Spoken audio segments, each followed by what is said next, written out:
Boa noite, queridos. A graça e a paz do nosso amado Senhor Jesus. Amém? Nós vamos abrir as Escrituras no Salmo de número 128. Um salmo bem propício para a nossa temática deste mês de maio, mês da família. E como a família está carente de reflexão bíblica, carente de uma intervenção e de uma ação de Deus nesses tempos difíceis, turbulentos que nós estamos vivendo. Então abra aí a sua Bíblia, o seu celular, você que nos acompanha também pela internet. Geralmente quando nós lemos o texto aí na transmissão já aparece o texto bíblico, eu vou ler numa versão um pouquinho diferente, mas leia na sua, acompanhe, compare. Esse é um texto muito precioso. Eu vou ler na Nova Versão Transformadora. E esse salmo é um baluarte para as nossas vidas, é uma fonte, é uma tese de felicidade. E todos nós almejamos, humanamente falando, temos uma necessidade de experimentar essa felicidade, essa alegria que nos é proposta pelo Criador das nossas vidas, pelo nosso Redentor. Como é feliz aquele que teme ao Senhor, que anda em seus caminhos. Você desfrutará o fruto do seu trabalho, você será feliz e próspero. Sua esposa será como uma videira frutífera que floresce em seu lar. Seus filhos serão como brotos de oliveiras ao redor de sua mesa. Esta é a bênção do Senhor para aquele que o teme. Que o Senhor o abençoe desde Sião, que você veja a prosperidade de Jerusalém, da cidade, enquanto você viver, que você viva para ver seus netos, e que Israel, a nação, tenha paz. Amém? Amém, igreja? Esse é um texto precioso. É uma tese de Deus para a felicidade. E aqui surge a pergunta da nossa temática desse mês de maio. E a família vai bem? É uma pergunta que exige, que envolve uma série de diagnósticos. Essa família nuclear que envolve marido, mulher, pais e filhos. Às vezes na família a pessoa só tem a figura da mãe, não tem a figura do pai. Às vezes só tem a esposa, não tem o marido e vice-versa.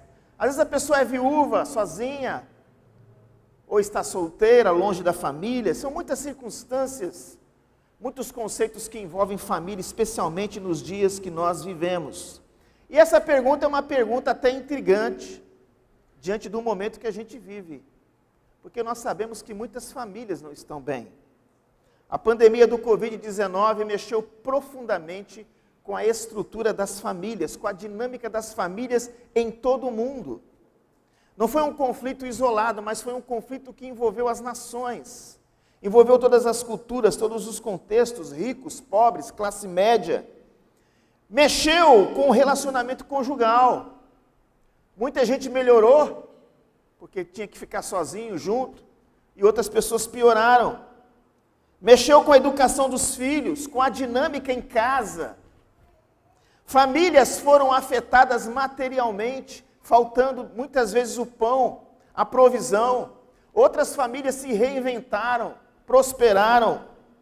Famílias foram afetadas indiscutivelmente na questão emocional, existencial.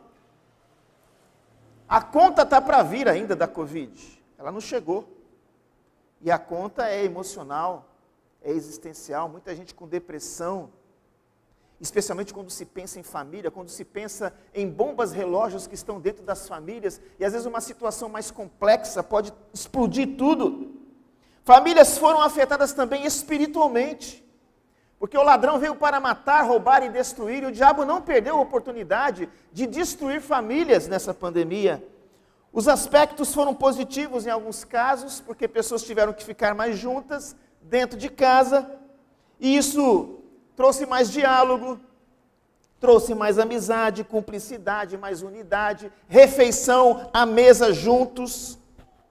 E na vida corriqueira que nós temos, especialmente nos grandes centros, tudo muito corrido, geralmente as pessoas não comem juntas. E como a mesa tem uma simbologia rica nas Escrituras, muita gente cresceu, prosperou e foi abençoada por Deus positivamente por estar junto, por poder estar isolado, tendo que ficar junto. Mas outras famílias não.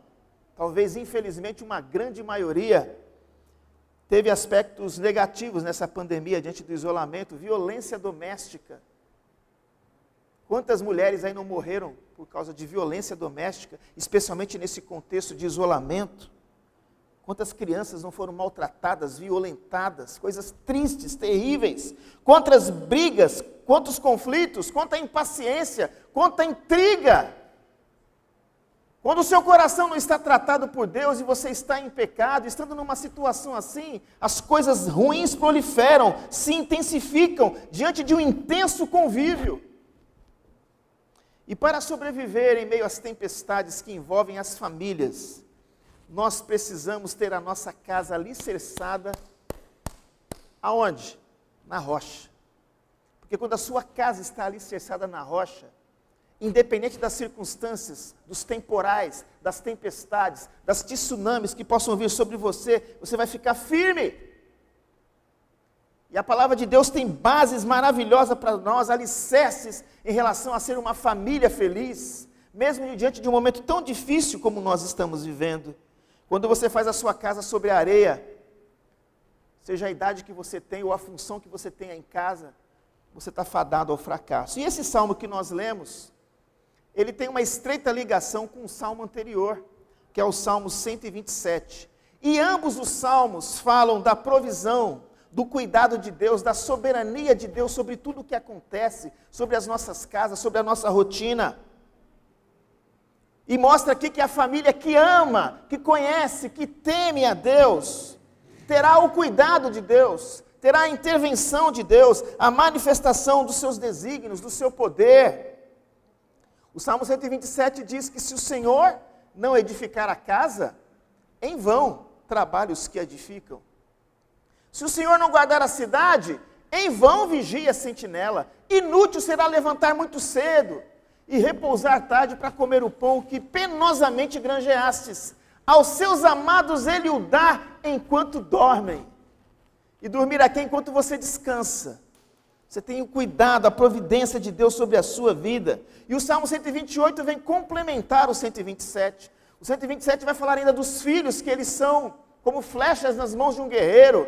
A bênção do Senhor sobre a família, a guarda do Senhor. E numa situação tão difícil como nós estamos vivendo, onde as pessoas estão amedrontadas, inseguras, lembre-se disso: se o Senhor não edificar a tua casa, em vão trabalham os que edificam. É o Senhor que nos sustenta, irmãos. É Ele que cuida da gente. E nós vamos ver com detalhes uma receita de felicidade no Salmo 128. Uma tese de felicidade que envolve o âmbito pessoal, familiar, comunitário da própria igreja e da própria nação. Esse salmo nos mostra as evidências indiscutíveis de uma família feliz. Uma família feliz, preste atenção, não significa que é uma família perfeita. Porque nós somos imperfeitos. Deus sabe disso, mas quando nós tememos a Deus, Deus trabalha na nossa imperfeição. Deus, Ele nos aperfeiçoa a cada dia como maridos, como mulheres, como pais, como filhos. Nós somos imperfeitos, somos filhos de Adão, somos carentes da graça de Deus, do cuidado de Deus, necessitamos de reciclagem diária, manutenção constante. E quando o seu coração está aceso para essa manutenção, Deus se alegra, Deus fica feliz em investir em você, em trabalhar em você. Por isso, lembre-se sempre disso: felicidade não é sorte. Felicidade não é loteria. Felicidade não acontece porque você tem grana, porque você tem dinheiro, porque você tem status, ou porque você tem a oportunidade de experimentar prazer e entretenimento. Mas a felicidade autêntica, a despeito das circunstâncias e do tempo, vem de Deus. Vem de Deus. Felicidade não é uma consequência de um relacionamento correto com Deus, que envolve conceitos, que envolve valores, que envolve convicções. Deus é a fonte da felicidade familiar. Ele é a base, Ele é o meio, Ele é o fim, Ele é o propósito final de uma família feliz. E o melhor é que essa felicidade, como eu disse, ela não está refém às circunstâncias. Talvez muita gente possa dizer, puxa, acabou a felicidade, a alegria, o sonho acabou por causa de uma situação como essa. Mas para a família que teme ao Senhor, a experiência é uma experiência revigoradora, a despeito da tribulação, a despeito da tempestade. Pois bem, queridos, quais são as evidências de uma família feliz? Já vai fazendo aí o diagnóstico. A tua família é feliz por quê? E se não é, por que não está sendo? Então vamos lá. A primeira evidência de uma família feliz. Primeira, esta família feliz, ela teme ao Senhor. E ela anda nos seus caminhos. Por isso ela tem toda a condição de ser feliz. E aí nós temos que entender o que significa temer ao Senhor. Será que é ser religioso? Será que é estar dentro de uma religião cristã? Será que é ser evangélico? Às vezes tem muita gente que é evangélica, protestante, cristã e não é feliz. Ou seja, o conceito de felicidade não está preso a um conceito de religiosidade, mas de espiritualidade, de vivência, de caminhada com Deus. Como é feliz aquele que teme ao Senhor e que anda em seus caminhos. Percebam que a partir do indivíduo, de você, homem e mulher, a partir de você, individualmente, a sua casa pode ser feliz, como pode ser infeliz. Então, cada um de nós aqui temos uma responsabilidade dentro de casa, cada um de nós, para que haja felicidade dentro de casa. E aqui vem a pergunta, o que significa temer a Deus? Existe aqui um combo de informações, queridos, muitas informações, deste conceito. É um conceito muito amplo. E se você quer descobrir a felicidade e celebrar a vida, pesquise esse conceito, conheça esse conceito, celebre esse conceito de temer a Deus. Temer a Deus implica em reconhecer quem Ele é. Você sabe quem é Deus? Você já parou para pensar no Criador do universo, no Redentor da sua alma, da sua vida, do seu corpo? Implica em reconhecer a sua grandeza. O quanto Ele é grande, o quanto Ele é poderoso, tremendo, em reconhecer os seus atributos incomunicáveis, que Ele é um Deus onipresente, que está em todo canto, que tem todo o poder, é onipotente, é onisciente, sabe de tudo. De um Deus que nos seus atributos comunicáveis, Ele pode gerar entre nós, como família, amor, equilíbrio, justiça, equidade, tanta coisa boa. Temer a Deus implica em reconhecer a sua grandeza, os seus atributos, os seus desígnios. Aí vem uma pergunta importante no diagnóstico. Você conhece esse Deus? Ou você conhece um Deus de religião? Porque conhecer a Deus é andar com Deus.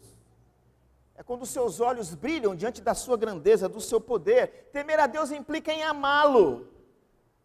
Amar é um sentimento muito nobre, embora essa palavra esteja desgastada hoje, o amor é algo muito profundo.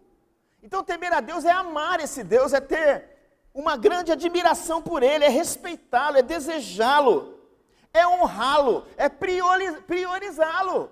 Então, para que você entenda a proposta do texto, você tem que entender o que significa temer a Deus. Às vezes você pode ter um respeito por Deus meia boca, um respeito mais comum, mais genérico, mas o temor para o Senhor é uma coisa que o próprio Deus patrocina no nosso coração. Ele nos dá a condição de amá-lo, de servi-lo, de honrá-lo em toda a nossa maneira de viver. Temer a Deus implica em saber que nós somos pequenos, frágeis. Não há temor diante de Deus quando há arrogância, quando há orgulho, quando há soberba. Porque Deus, Ele rejeita o soberbo, mas Ele concede graça ao humilde. Então você abaixa a bola quando você olha para esse Deus, entendendo que você é um pecador miserável, carente, falho. Por isso que a Bíblia diz, no Salmo 111, verso 10, que o temor do Senhor é o princípio, é a base da sabedoria, e revelam prudência todas as pessoas que o praticam. Pessoas que praticam o temor do Senhor são prudentes, conseguem enxergar a vida com todas as cores, com todo o brilho. E esse temor é vivenciado na intimidade, na cumplicidade que você tem com Deus. Você admira esse Deus. Você admira esse Deus? Ele é o dono da tua vida, Ele é o Senhor da tua vida, Ele apita na sua vida. Você busca ter intimidade com Ele, ser cúmplice dEle. A coisa mais lógica que deveria acontecer na mente das pessoas é que felicidade de fato envolve conhecer um Deus assim. Conhecer o Deus que criou o universo, o macro e o micro. Se você quer ser feliz, você tem que estar diante da autoridade e do poder do Rei dos Reis e do Senhor dos Senhores. Mas isso não é tão óbvio para algumas pessoas. Às vezes Deus é uma grande ideia, só isso. Mas não faz parte itinerante da vida. Então a felicidade tem a ver em conhecer e celebrar esse Deus. Pastor, em termos práticos, quando isso acontece? Quando você busca conhecer esse Deus pela palavra. Você não vai conhecer esse Deus de outra maneira. Você pode ver a revelação e a grandeza desse Deus quando você curte a natureza. E como nós estamos carentes disso. E quando você lê as Escrituras, porque as Escrituras revelam a grandeza deste Deus. Você alcança intimidade e cumplicidade e, consequentemente, temor quando você ora. E a sua oração não é uma reza, não é algo decorado, memorizado, mas é um relacionamento, é uma intimidade, é uma necessidade de falar com Deus que sabe tudo, que conhece tudo sobre mim, sobre as pessoas, sobre o mundo do qual eu vivo. Temer esse Deus, queridos, envolve na prática consagração diária. Eu não consigo ficar sem esse Deus. Eu não consigo ficar sem me alimentar dele. Isso acontece contigo? Falando de felicidade aqui. Para entender a tese. É esse Deus revelado. Esse temor é espelhado, preste atenção, este temor é espelhado na sua postura em casa. Na maneira como você olha para a sua família. Para o marido que ama a sua esposa, que a respeita, que cuida dela com carinho, que cuida da mulher e dos filhos de forma maravilhosa, que é provedor. Um homem que quer ser cabeça, e cabeça no sentido de ser um líder que vai abençoar a sua casa. É um pai amoroso, que busca ser exemplo, que educa, que repreende, que se dedica. Isso é um fruto, é um espelho de um cara que ama Deus. Que não vai querer viver em função de si mesmo, mas entendendo que ele tem uma missão. Esse temor é evidenciado também em tudo que ele faz. Por isso que temer a Deus não é uma coisa de quatro paredes de uma igreja, gente. Vamos entender isso. Não é de uma hora, de um momento de um culto. É uma coisa que te acompanha quando você sai dos portões. Esse temor é evidenciado na vida deste homem, no seu trabalho. Como ele trabalha de forma honesta, digna. Ele quer glorificar a Deus no seu trabalho, na sua profissão, nos negócios que faz, no ministério que ele exerce no corpo de Cristo, na igreja. O temor do Senhor está estampado na maneira como ele vive na segunda-feira de manhã, quando ele acorda. Então, para entender a tese da felicidade, você tem que entender isso. Que temer a Deus não é simplesmente você ter um grupo de informações e regrinhas que não são compartilhadas no seu dia a dia, nas suas convicções, nas suas decisões, nas suas posturas. Este homem feliz, que vai abençoar a família toda, ele anda nos caminhos do Senhor. E caminho aqui é uma metáfora muito interessante. Caminho tem a ver com trajetória, dinâmica de vida. Ele anda nos caminhos do Senhor. Ou seja, ele anda na direção do Senhor, na moral do Senhor, na ética do Senhor. E caminho para Deus aqui, distinto do caminho do mundo, é um caminho estreito, apertado, difícil. Mas que ele curte, que ele ama, que ele quer, que ele deseja. Ele é discípulo de Jesus, porque andar no caminho de Jesus é seguir Jesus, é imitar Jesus, é querer ser como Jesus. Ele imita as pegadas do mestre, ele não é um mero consumidor da fé. Hoje tem muitos cristãos que são consumidores. Eles só querem receber, eles não querem relacionamento. Eles não querem ser bênção, estão entendendo? Então discípulo é aquele que segue, é aquele que imita o seu mestre, que quer amar o seu mestre. Isso faz um diferencial muito grande nessa tese de felicidade que nós estamos defendendo aqui. Este seguir é notório no seu estilo de vida, nas suas crenças, nos seus valores. O homem que teme ao Senhor e anda nos seus caminhos, ele reprova o pecado, o estilo de vida pecaminoso que o mundo oferece. O Salmo 1 vai dizer isso. Bem-aventurado, feliz o homem que não anda no conselho dos ímpios, não se detém no caminho dos pecadores e não se assenta na roda dos escarnecedores. Antes o seu prazer está onde? Aonde? Na lei, na instrução do Senhor. E essa lei ele medita de vez em quando. De dia e de noite, é uma coisa que está centrada na vida dele. Ele ama, ele reprova o pecado, ele tem uma vida piedosa e, consequentemente, ele é frutífero, porque o texto diz que tudo o que ele fizer, ele será bem-sucedido. Aleluia, louvado seja Deus, porque isso é promessa de Deus. É um conceito que acontece. E o texto de Jeremias 17 parafraseia o que o salmista diz no Salmo 1. Bendito, feliz o homem que confia no Senhor, que depende dele e cuja esperança é o Senhor. Qual é a tua esperança? São os políticos? Qual é a tua esperança nesse momento difícil? Em quem você confia? A quem você se submete? Porque ele é como uma árvore plantada junto às águas que estende as suas raízes. Então o homem que teme ao Senhor tem raízes profundas, tem estrutura espiritual, existencial que Deus dá para ele. Suas raízes se estendem para o ribeiro e ele não fica com medo, ele não receia quando o calor chega. Mas a sua folha sempre fica verdinha. E no ano da sequidão, no ano difícil, ele não se perturba e não deixa de dar fruto. Essa é a marca do homem que teme a Deus e anda nos seus caminhos. Eu me lembro quando Deus chama Josué para substituir Moisés, e ele diz para Josué o seguinte: você quer ser bem-sucedido? Então não cesse de falar deste livro da lei. Antes reflete nele de dia e de noite, no seu dia a dia, para que você tenha o cuidado, o carinho de fazer segundo tudo que está escrito nele. Então você fará prosperar o seu caminho, e você será o quê? Feliz, bem-sucedido. Então, como eu disse, individualmente, você pode ser feliz, você pode ter essa bênção dada por Deus, observando o critério bíblico com atenção. É um homem equilibrado, cheio de Deus, valoroso em tudo que faz, vive para a glória de Deus, tem prazer em obedecer e honrar a Deus, em todos os aspectos da sua vida, na maneira como ele usa o dinheiro. Na hora de fechar um negócio, Deus está em primeiro lugar. Ele não fala para Deus assim: Deus, fica aí que eu vou fazer do meu jeito. Ele põe Deus em primeiro plano. Nos seus relacionamentos, nas suas amizades, ele consegue selecionar isso.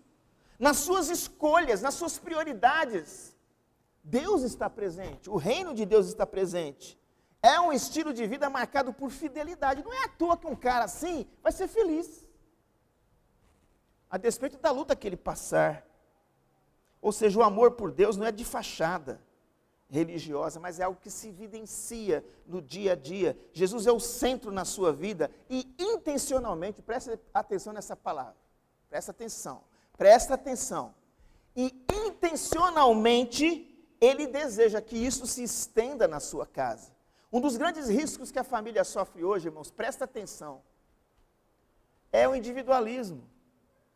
A individualidade é uma coisa muito importante para todos nós. O marido ter a sua individualidade, a mulher, os filhos.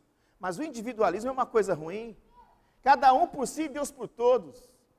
Nós temos que resgatar o conceito de unidade na família, que a nossa família tem que existir para a glória de Deus. Deve haver uma conscientização dentro de casa em relação a isso. E aí vem a pergunta dessa primeira evidência para vocês. Sua família vai bem? No que diz respeito a temer a Deus? Deus é temido na sua casa ou ele é desrespeitado? Mas pastor, como é que a gente desrespeita a Deus? De muitas maneiras. Maneiras que nós não enxergamos no dia a dia, queridos. Aquilo que nós vemos, aquilo que nós ouvimos, pode nos afastar de Deus. Pode se tornar a temática dos nossos raciocínios, da nossa mente, pode tirar uma ambiência de Deus dentro de casa.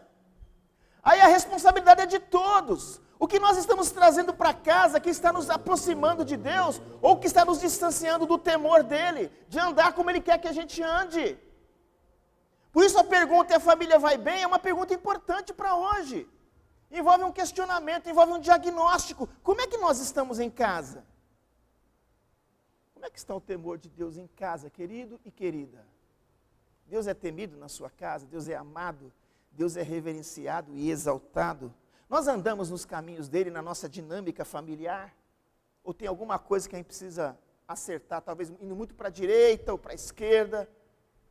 É uma pergunta importante diante dessa evidência da felicidade. A primeira evidência de uma família feliz é que ela teme ao Senhor e anda nos seus caminhos. Aqui o texto fala da figura do homem. Então, nós homens que estamos aqui, você tem uma responsabilidade enorme na sua casa, enorme, da qual Deus vai prestar contas. E a mulher também, porque tem muita mulher que é homem dentro de casa no sentido positivo.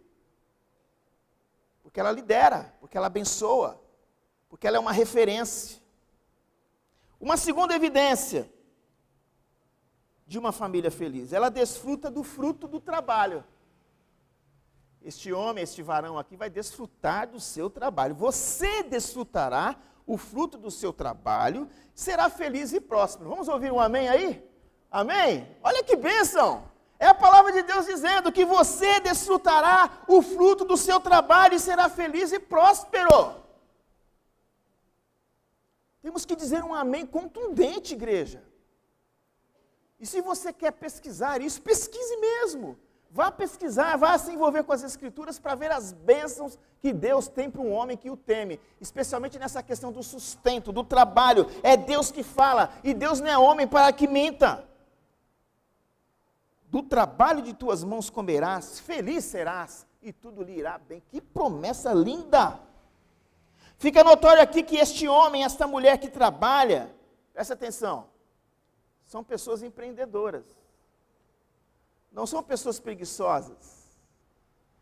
Porque antes da queda, Deus já mandou o homem cuidar da terra. Depois da queda, disse, você vai ter o sustento com suor. Então o homem e a mulher que temem a Deus sabem que tem que suar a camisa. Não fica usando as promessas de Deus de forma desvirtuada. Não fica dormindo. Corre atrás. Vai atrás do seu sustento, é empreendedor. Soa a camisa, vocês estão entendendo? Porque tem muita gente que quer jogar a bênção nas costas de Deus, na soberania dele, e esquece que o ser humano é responsável. Deus tem promessa, mas você tem que fazer a sua parte, você tem que trabalhar, você tem que ralar. Ou seja, a forma de um homem pensar, presta atenção, pensar, falar e vivenciar seu trabalho está relacionado com a sua piedade. Quando você não tem piedade em relação ao trabalho, você vai fazer corpo mole. Você vai cair em pecados de talvez roubar coisas dentro do serviço, de fazer hora, de falar mal do seu patrão. Tem muita gente que é crente que faz isso, gente. Que frequenta a igreja, que nunca está feliz com o seu salário, não está feliz com o seu trabalho. Glorifica a Deus no seu trabalho como um homem, uma mulher que teme a Deus.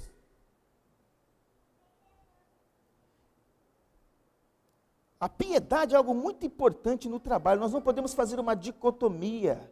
Isso é notório na figura tanto do homem como da mulher virtuosa. Lembram de Provérbios 31, mulheres? A mulher virtuosa de Provérbios 31 é uma mulher que rala, que se esforça, que ajuda o seu marido, que é auxiliadora idônea. E diante de tempos difíceis, a família tem que se unir. Tem que ser inteligente, tem que ser sábia. Esta mulher não come o pão da preguiça. Tem situações difíceis que podem atingir a todos os seres humanos, porque a Bíblia diz que Deus derrama bênçãos de chuvas sobre todos. O Covid-19 é para todo mundo, não é? Todo mundo. Nós não saímos, não ficamos de fora. Tem irmãos e irmãs que morreram. E aí? Nós temos que fazer a nossa parte em relação à vida. Trabalho próspero, queridos, é fruto de esforço, de dedicação e de excelência. Tem a ver com mente, como você pensa. Se você pensar, se você tiver crenças limitantes, você não vai produzir. Produza. Os jovens que estão aqui, adolescentes, sejam empreendedores na vida, para querer deixar Jesus feliz, para abençoar vidas com o dinheiro de vocês. Isso é a maneira como o cristão que teme a Deus pensa. Esforço, dedicação e excelência, fruto da dependência de Deus. Tem muita gente querendo ganhar dinheiro fácil, não é? Muita corrupção no nosso país hoje, mas o cristão tem que pensar diferente. E quando ele pensa diferente, ele abençoa a sua casa, ele abençoa a sua cidade, ele abençoa a sua nação. Agora imagine uma nação de crentes pensando assim. Não foi à toa que depois da reforma protestante, muitos países prosperaram. Porque diante de Calvino e dos reformadores havia uma consciência de que a pessoa que é eleita por Deus vai trabalhar, vai ganhar dinheiro, vai poupar e vai abençoar muita gente. Consequência, muitos países que vieram do ramo protestante prosperaram. Envolveu a nação.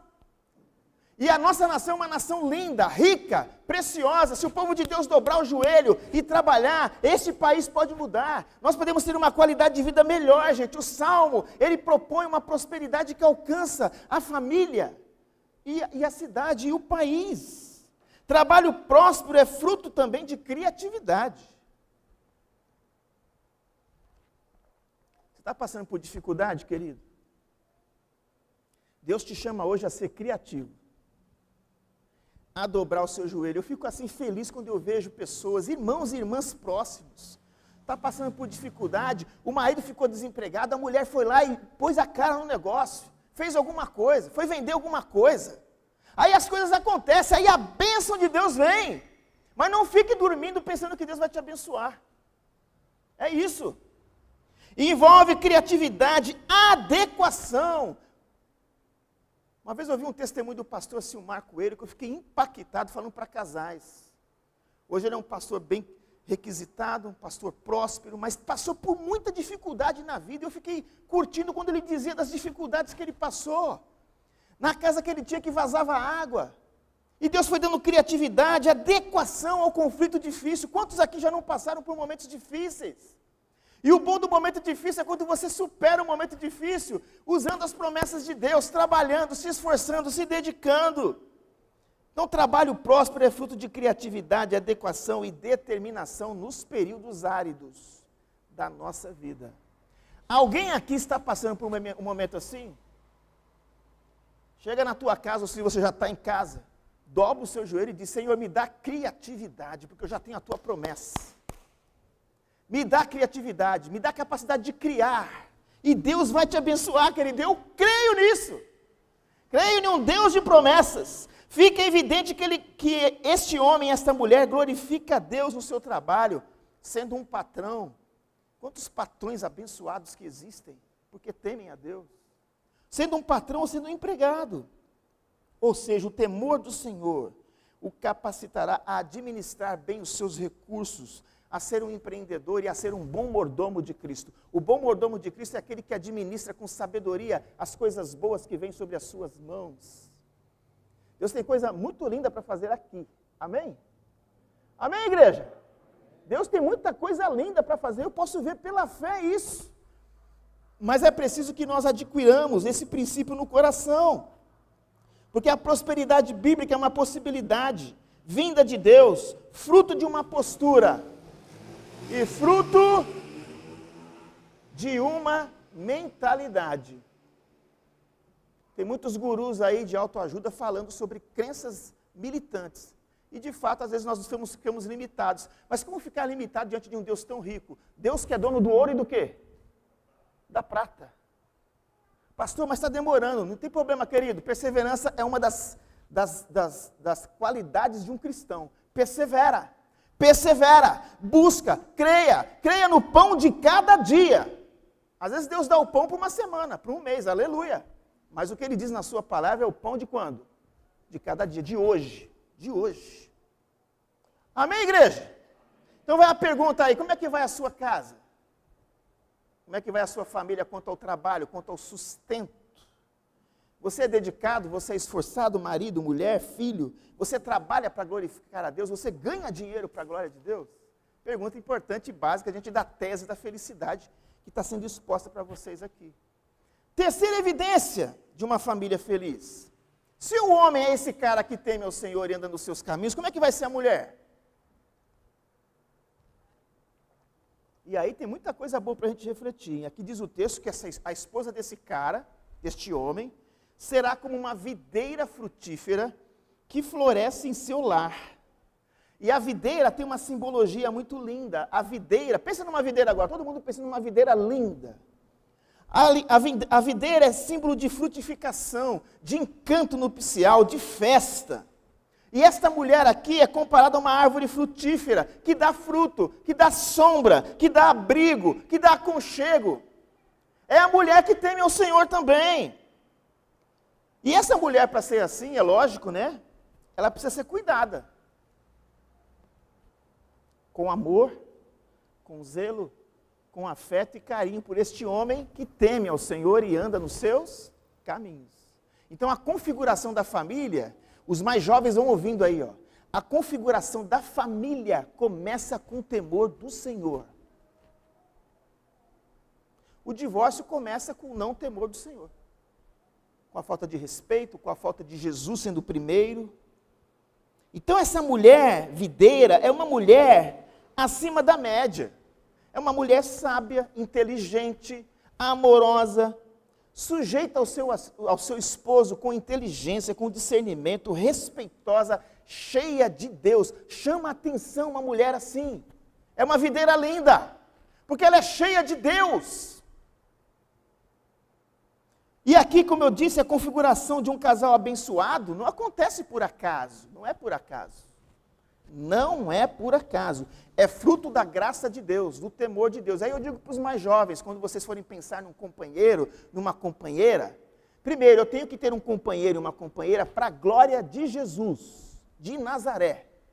Eu tenho que ter um casamento para a glória dele. Não estou dizendo que o seu casamento vai ser 1001 maravilhas, vai ter luta, vai ter dificuldade, mas se vocês estiverem alicerçados na rocha eterna que é Jesus, vocês vão enfrentar as tempestades.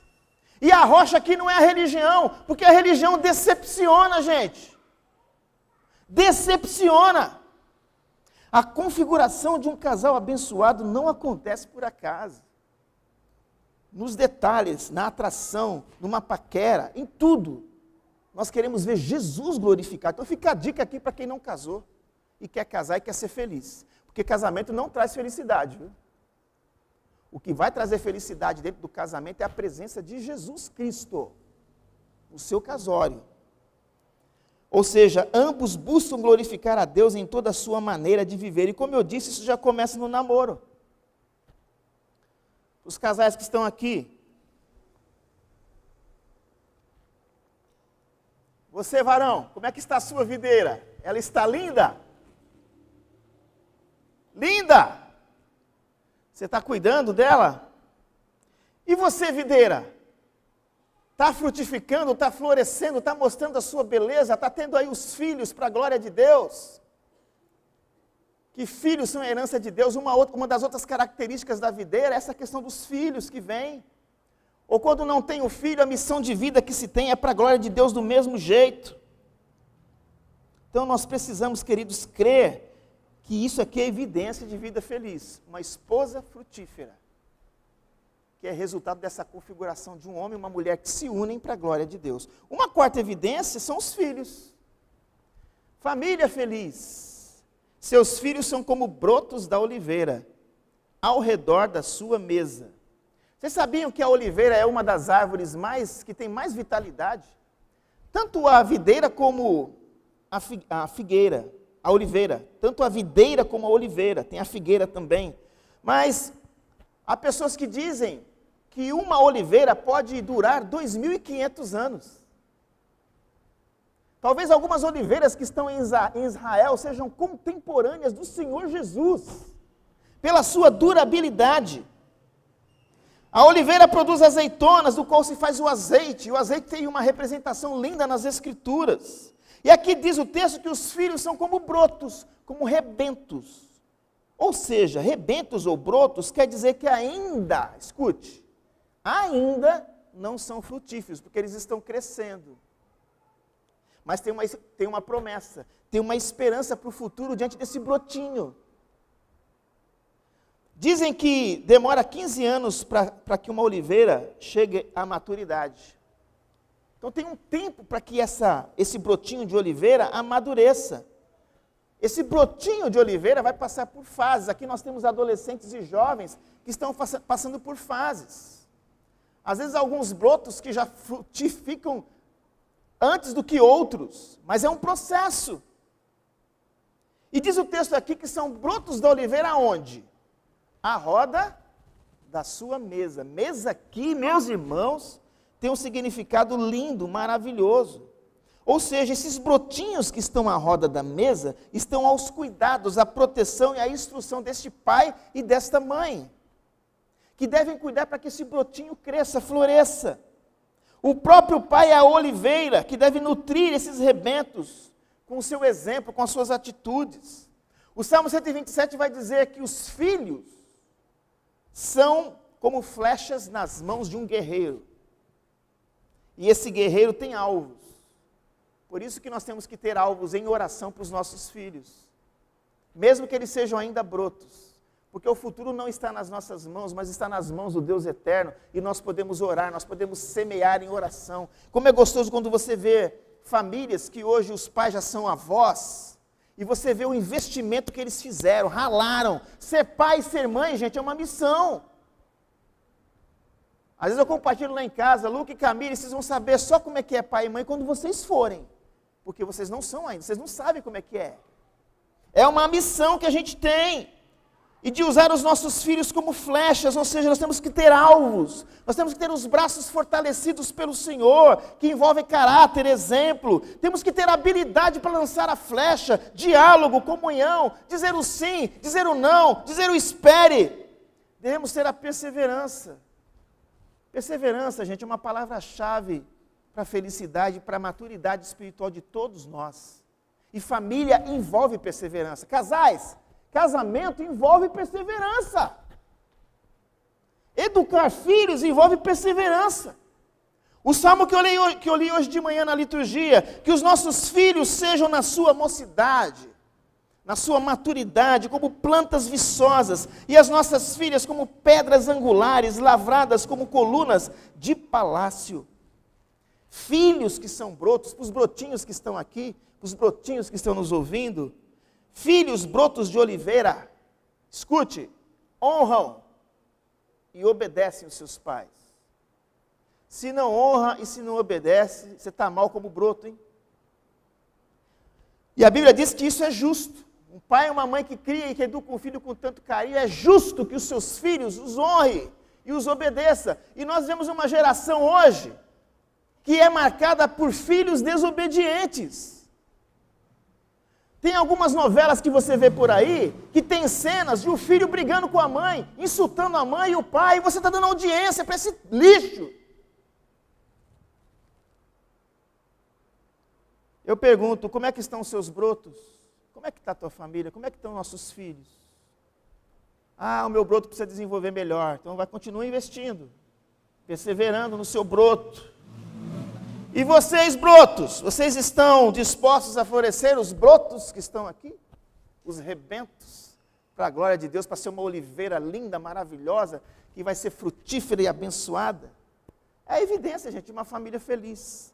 Uma quinta evidência: todos são felizes por temerem ao Senhor. Eis, ó o resumão, eis como será abençoado o homem que teme ao Senhor.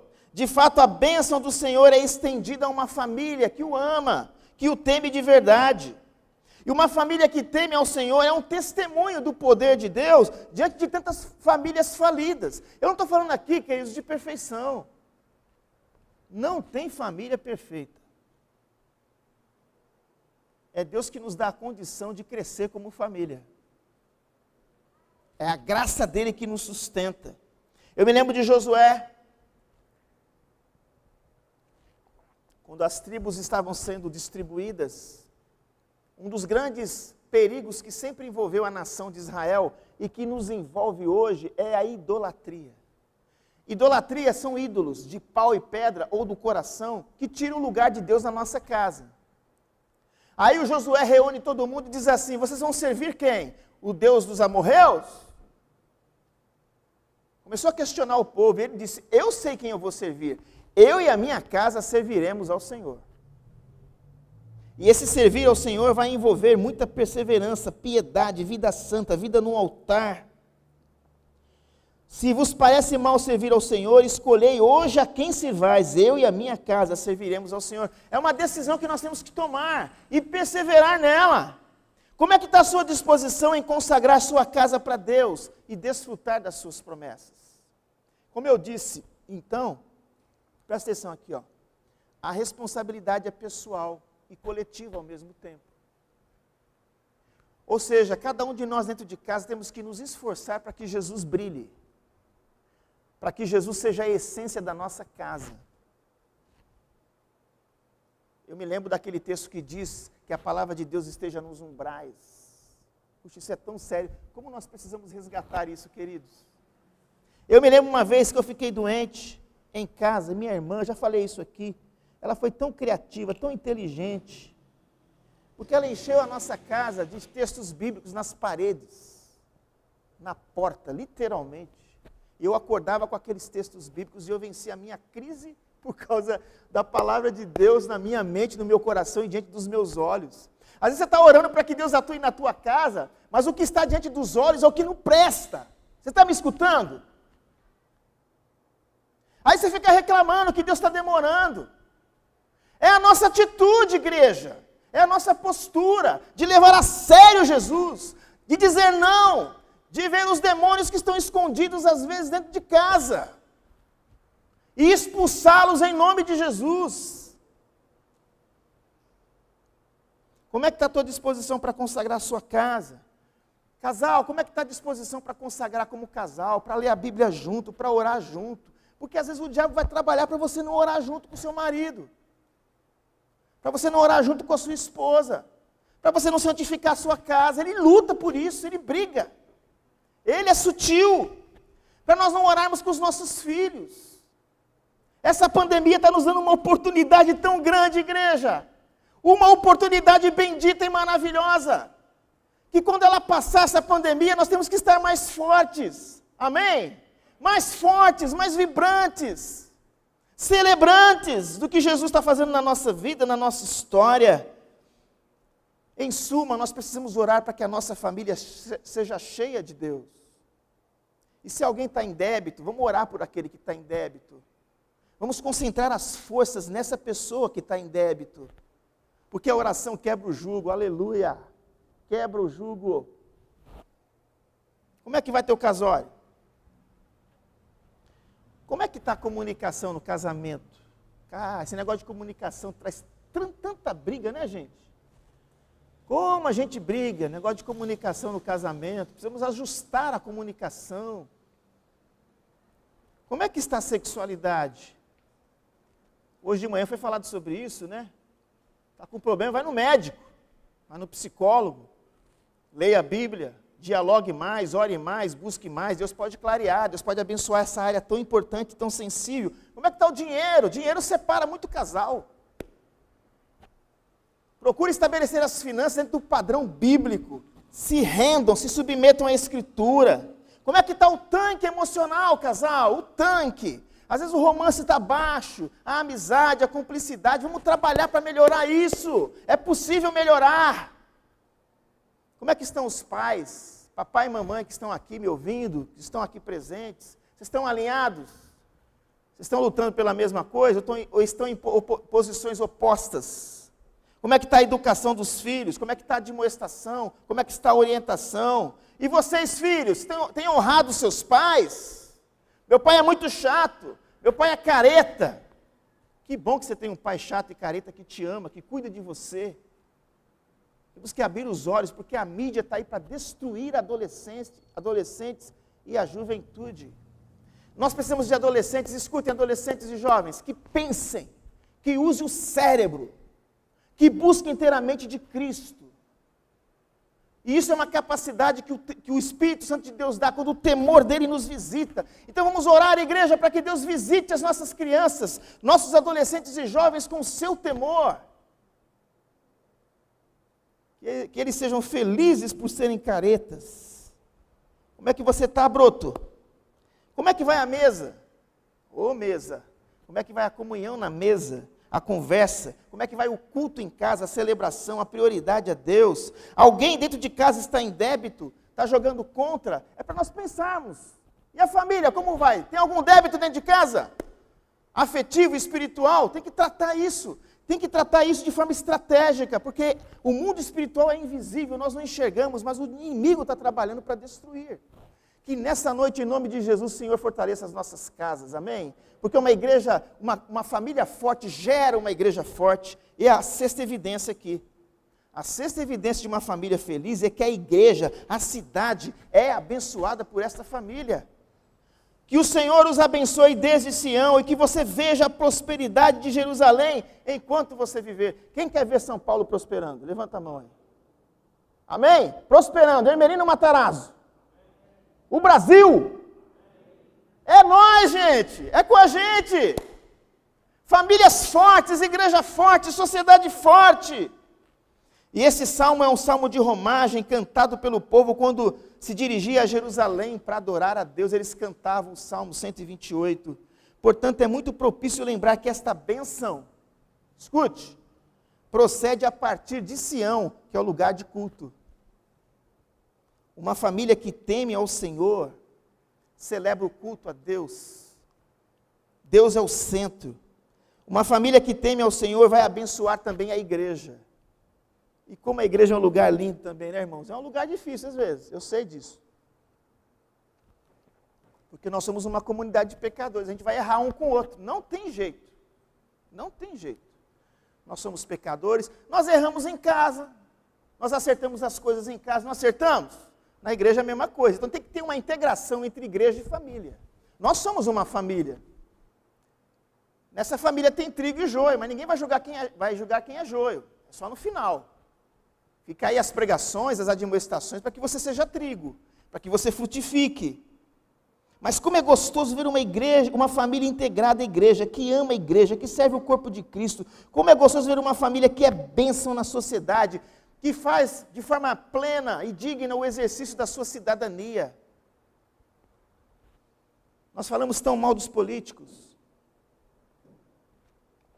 mas nós precisamos orar para que Deus levante nessa nova geração, crianças, adolescentes e jovens, que sejam políticos para o bem da cidade.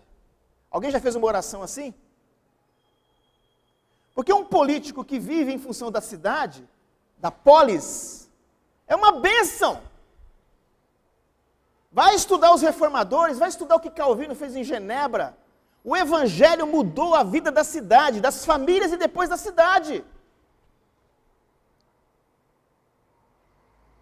Casal, pais e filhos, vocês desejam abençoar a igreja? Quem quer abençoar a igreja aqui? Levante a mão assim. Ó.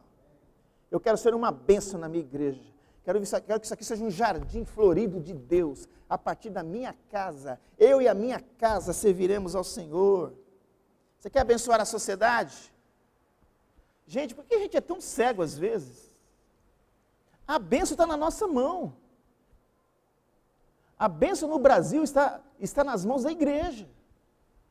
E Deus deu poder à igreja sobre principados e potestades. Aleluia! Então vamos usufruir das bênçãos que Deus tem para nós. E que a nossa casa possa ser bênção na igreja, no trabalho, na escola, na faculdade, em todo canto. E concluindo, queridos, a sétima evidência, número 7, número da perfeição. A bênção do Senhor se estende nas gerações vindouras. Que você viva, homem que teme a Deus e anda nos seus caminhos, para ver seus netos. E que Israel tenha paz. Que você veja os filhos dos teus filhos. Quem já é vovô aqui? Levanta aí, vovô, a mão. Olha os vovô e as vovó aqui, olha que benção. Estou orando por isso. Tem um tempo ainda, né? Mas como é benção ser um vô e vó. Como é benção ser um vô e um vó os vovôs e as vovós que estão aqui, confirmem comigo. Como é benção quando você educa os filhos, forma os filhos, casa os filhos, aí depois vem os filhos deles, você pega no colo, que benção. Deus está dizendo que Ele vai abençoar a gente como avô e como avó. Amém?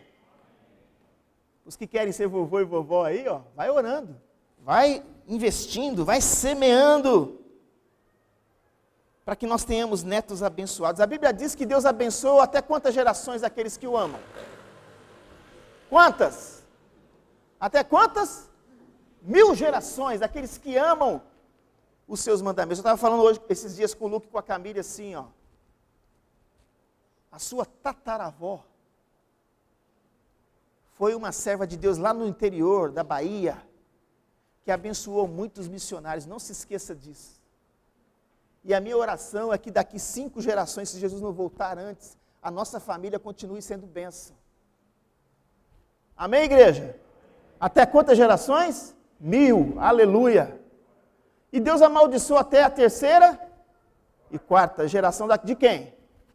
Daqueles que o desprezam. Maldição não vem do diabo não, viu? A maldição vem dele. Vem dele. Como também a bênção. Uma família que teme ao Senhor pode mudar os rumos de uma nação. Puxa, se a gente fosse falar sobre isso aqui, tem que ser em outro sermão. Mas se você for ver a biografia de alguns homens e mulheres, por exemplo, John Wesley, que tinha uma mãe que tinha não sei quantos filhos, não lembro quantos filhos tinha, era muito filho. Mas aquela mulher tinha um lugarzinho no seu quarto onde ela dobrava o joelho e orava por aqueles filhos. E a oração daquela mulher chegou até os ouvidos de Deus. E esses seus filhos, John Wesley, Carlos Wesley, não lembro bem dos nomes, eles foram bênção na nação. Quem quer que seu filho seja uma bênção na nação aqui? Vou fazer uma pergunta mais difícil agora. Você quer que seu filho seja um homem de Deus, uma mulher de Deus, um obreiro, um missionário? Missionário, pastor. Missionário. Que vai abençoar gerações e vidas. Igreja, o Espírito de Deus está dando uma oportunidade para nós nessa noite, eu creio. Para que nós oremos. Para que nós saímos daqui dispostos a ter uma família abençoada, custe o que custar. Sofra o que sofrer. Porque cada família aqui é uma configuração diferente. Cada família aqui vai viver uma prova diferente, uma luta diferente. Mas quando a igreja está unida, nós oramos um pelos outros. Às vezes um pai passa por uma dificuldade, uma mãe, mas um tio, uma tia que é conhecido, vai lá e abençoa. Não é verdade isso? Eu tive na minha adolescência pessoas aqui da igreja que me abençoaram muito. Meus pais foram uma bênção, foram uma referência. Mas me abençoaram. Então vamos ser bênção um na vida do outro. E quando uma família passa por dificuldade, não fica falando mal não, irmão. Não é de fariseu não, fica criticando. Ora mais, dobra mais o joelho, torce, chora. É isso que Deus espera da gente como igreja e como corpo vivo de Cristo. Amém? Quero concluir lendo o texto 1 Crônicas 17:2. Se pois agora servido, Senhor, de abençoar a casa dos teus servos, a fim de permanecer para sempre diante de ti, pois tu, ó Senhor, a abençoaste essa casa, e abençoada será para sempre. Amém? Vamos ficar em pé? Agora, igreja, é hora de orar. É hora da resposta para Ele. Amém? Está disposto a orar? Você crê na oração? Quem é que crê na oração aqui? Então nós vamos unir nossos corações agora em oração, tá bom? E crer que Deus poderá realizar proezas, maravilhas aqui, neste lugar, nas pessoas que nos ouvem. Você crê nisso? Então feche seus olhos agora e vamos orar. Vamos pedir para que Deus manifeste o seu poder nas famílias, para que Ele nos visite. A família está bem? Não, pastor, não está bem nessa área. Então nós vamos orar agora. Para que Deus visite cada um no seu secreto. O casamento no secreto, os pais e os filhos no secreto, os filhos no secreto. Igreja, vamos orar. Põe teu coração diante do Senhor, exerça a sua fé agora, o seu clamor, o seu fervor, para que Deus opere, para que Deus nos visite, para que aconteça proezas no nosso meio e o nome do Senhor Jesus seja exaltado e glorificado. Muito obrigado, Senhor Jesus, por essa bendita oportunidade de estarmos reunidos nesta noite, neste culto. Obrigado pelas portas abertas. Obrigado pelo culto presencial. O Senhor é o dono da nossa vida. Se o Senhor não edificar a casa, em vão trabalham os que a edificam. Se o Senhor não guardar a cidade, em vão vigia a sentinela. Nós contamos com a Tua graça, com a Tua proteção sobre as nossas vidas. As nossas vidas pertencem ao Senhor. E nós falamos isso, Senhor, nessa noite em temor e tremor. Deus querido, junto com o Teu povo, em oração, em unidade do corpo vivo de Cristo. Nós oramos para que o Senhor nos visite as nossas casas hoje, agora, neste momento. Visite, ó Deus, o coração de maridos e mulheres, em nome do Senhor Jesus. Que o Senhor traga esperança para casamentos que estão destruídos. Que o Senhor traga redenção para casamentos que estão vivendo uma situação complicada, difícil. Que o Senhor traga perdão, arrependimento, quebrantamento, saudade de Deus. Que o Senhor traga à memória ao coração de muitos casais aquilo que pode dar esperança, os bons momentos, a boa história. Que o Senhor traga redenção nos momentos perversos da história de muitos casais, de quedas, de decepções, de traições, em nome do Senhor Jesus. Aviva, Jesus, a tua obra na família, a começar dos casamentos. E nós oramos, ó Deus, pelos adolescentes, crianças e jovens. Nós oramos, ó Deus, agora como pais e avós aqui, pedindo a tua bênção sobre eles, para que o temor do Senhor esteja no coração deles, que eles andem nos teus caminhos, que seja uma geração poderosa sobre a terra, meu Deus. Faz isso em nome de Jesus na vida dos nossos filhos e nos ajuda a sermos pais melhores, nos ajuda a sermos um casal melhor. Tem misericórdia, Espírito de Deus. Dá-nos um fardo de oração, Senhor, nesses últimos dias. Converte o coração de pais a filhos e de filhos a pais nesses últimos dias. Nós oramos, ó Deus, para que o Senhor tenha misericórdia das nossas crianças, adolescentes e jovens, diante das informações, do burbilhão de informações que eles recebem. Quanto lixo, meu Deus, quanto lixo. Que o Senhor venha abrir os seus ouvidos, os seus sentimentos, para que eles conheçam a Jesus Cristo, tenham experiência de novo nascimento, de andar contigo, de te amar, de serem o sal da terra, de serem a luz do mundo. Tem misericórdia, Senhor, nós te pedimos. Nós oramos para que o teu temor venha sobre as famílias, de uma forma que envolva todos dentro de casa, maridos e mulheres, pais e filhos, avós, pessoas que estão sozinhas, viúvos, pessoas que estão divorciadas também. Visite eles agora, Deus, com o teu poder, com a tua graça maravilhosa. Nós oramos, ó Deus, para que o Senhor abençoe o sustento, porque o texto bíblico que nós lemos diz, ó Deus, que do trabalho das tuas mãos comerás. Que possa haver, ó Deus, aqueles que estão em aperto aqui, evidências espetaculares da tua fidelidade, do teu mover, das tuas promessas, testemunhos de vitória. É palavra de Deus, meu Pai.